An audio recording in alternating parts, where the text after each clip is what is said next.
सुखीराम एक अमीर व्यापारी था। वो बहुत बड़े महल में रहता था और बहुत आरामदायक जीवन गुजार रहा था। उसका व्यापार बहुत बड़ा था, बहुत से नौकर थे। इतना सब होने के बावजूद वो दयालु और संतुष्ट व्यक्ति था। उसे न तो अपने धन पर घमंड था और न ही किसी प्रकार का उसे लालच था। एक दिन जब वो खाना खा रहा था, एक नौकर वहां आया और उसने व्यापारी को बताया, मालिक, एक गरीब आदमी आपके द्वार पर आया है। उसके कपड़े फटे हुए हैं, दिखने में बहुत भूखा और कमजोर लग रहा है। अच्छा, वो आपसे मिलना चाहता है। वो कहता है कि आप उसके बचपन के मित्र हैं। बचपन का मित्र? क्या नाम बताया उसने अपना? दुखीराम। वो सच कहता है, वो वाकई में मेरे बचपन का मित्र है। सुखीराम नाश्ता छोड़कर खड़ा हो गया और दरवाजे की ओर गया।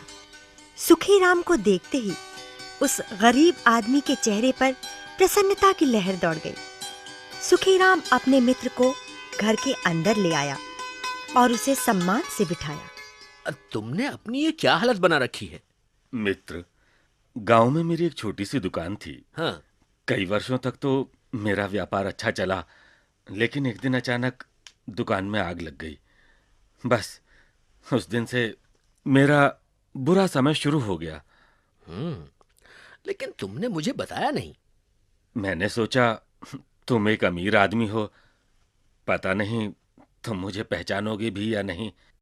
आज भी मैं यहाँ मजबूरी में आया हूँ, क्योंकि मेरे पास अन्न का एक दाना भी नहीं बचा। दुखीराम, मुझे इस बात का हमेशा दुख रहेगा कि तुमने अपने दुख के समय मुझे याद नहीं किया। यदि मुझे तुम्हारे हालात का पता चल जाता तो शायद तुम्हारी स्थिति इतनी बुरी नहीं होती। खैर, अब भी देर नहीं हुई है। जो बीत गया सो बीत गया। आज से ही तुम मेरे व्यापार में सहयोग करोगे। जी। जाओ, अतिथि कक्ष में जाकर अपने आप को तरोताजा करो और नाश्ते के लिए आ जाओ। आज हम दोनों मिलकर बचपन की तरह एक साथ खाना खाएंगे। उस दिन से दुखीराम सुखीराम के साथ काम करने लगा। ये देख सुखीराम के मित्र दुखीराम से ईर्ष्या करने लगे कि गांव का एक गरीब व्यक्ति सुखीराम के व्यापार में सहयोगी कैसे बन गया। मित्रों ने सुखीराम के कान भरने शुरू कर दिए, परंतु सुखीराम एक बुद्धिमान और विश्वसनीय मित्र था। उसने किसी की बात पर ध्यान नहीं दिया। शीघ्र ही दुखीराम के परिश्रम का फल नजर आने लगा। सुखीराम का व्यापार दिन प्रतिदिन बढ़ता गया। अब वो अपने व्यापार की चिंता छोड़ कई कई दिन शहर से बाहर रहता। उसे विश्वास था कि दुखीराम उसके व्यापार की ठीक प्रकार से देखभाल कर लेगा। रात का समय था। दुखीराम खिड़की के पास बैठा ताजी हवा का आनंद ले रहा था कि तभी उसने कुछ लोगों को बातें करते सुना।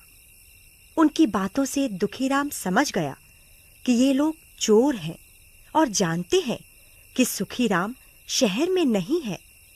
इसलिए ये लोग घर की बहुमूल्य वस्तुएं चुराने की योजना बना रहे हैं। दुखीराम ने कुछ क्षण सोचा। अचानक उसके दिमाग में एक योजना आई। नौकरों को बुलाकर किसी को डुगडुगी, किसी को मंजीरा, किसी को तबला तो किसी को मंदिर की घंटी थमा दी और बोला, सभी लोग जोर जोर से बजाओ। मूर्खो, तुमने तो कहा था कि सुखीराम घर पर नहीं है। केवल घर में बूढ़े नौकर ही हैं। अरे मैंने गलत तो नहीं कहा था। तो फिर ये आवाजें किसकी हैं? मैं क्या बताऊं? मुझे विश्वास है कि सुखीराम कुछ लोगों के साथ घर में ही है। हाँ, और ये संगीत उन अतिथियों के मनोरंजन के लिए बज रहा है। अच्छा।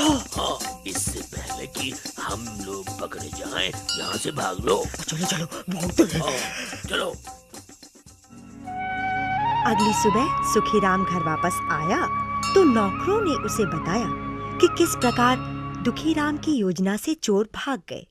सुखीराम को अपने मित्र की चतुराई पर बहुत गर्व हुआ। वे सभी व्यक्ति जो दुखीराम से ईर्ष्या रखते थे, उसकी चतुराई और बुद्धिमानी का लोहा मान गए।